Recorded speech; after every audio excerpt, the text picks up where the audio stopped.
ខេសួស្តីបងហ្នឹងឥឡូវយើងមកជួបគ្នាក្នុងវីដេអូថ្មីមួយទៀតហើយបាទហ្នឹងហើយអញ្ចឹងវីដេអូមួយនេះគឺខ្ញុំប្រាប់ពីរបៀប reset Wi-Fi ចោលបាទហ្នឹងពេលយើងចង់ reset Wi-Fi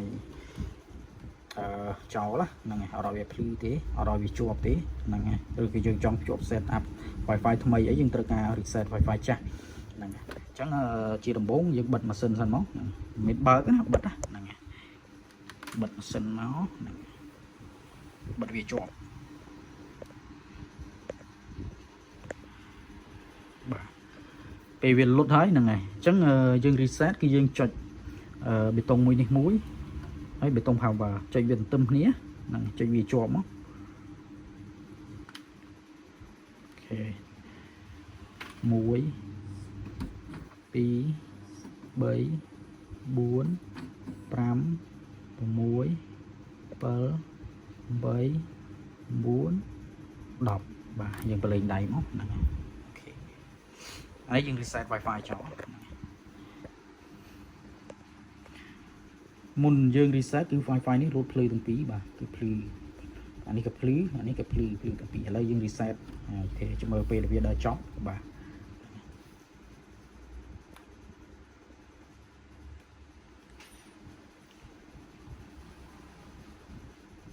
ចាំវាបន្តិចមក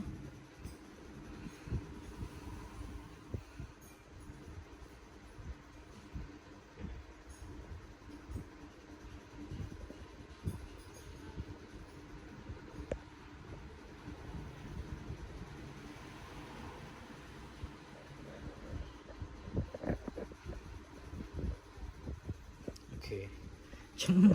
ដល់ចប់ហើយបាទចឹងវាដាច់អស់ហើយបាទឃើញអត់មានភ្លើងទេបាទបើសារក្នុងករណីវាមានភ្លើងបាទគឺមានន័យថាវានៅមាន Wi-Fi ចឹងបើសារវាអត់មានភ្លើងទេគឺ Wi-Fi ហ្នឹងដាច់ចោលហើយបាទចឹងអានេះគឺរបៀប reset Wi-Fi ចោលបាទដាច់ Wi-Fi អូខេចឹងរបៀបផ្ដាច់ Wi-Fi គឺមានតែប៉ុណ្្នឹងទេបាទហ្នឹងជាមួយនឹង Epson L325 បាទអូខេអរគុណច្រើនបង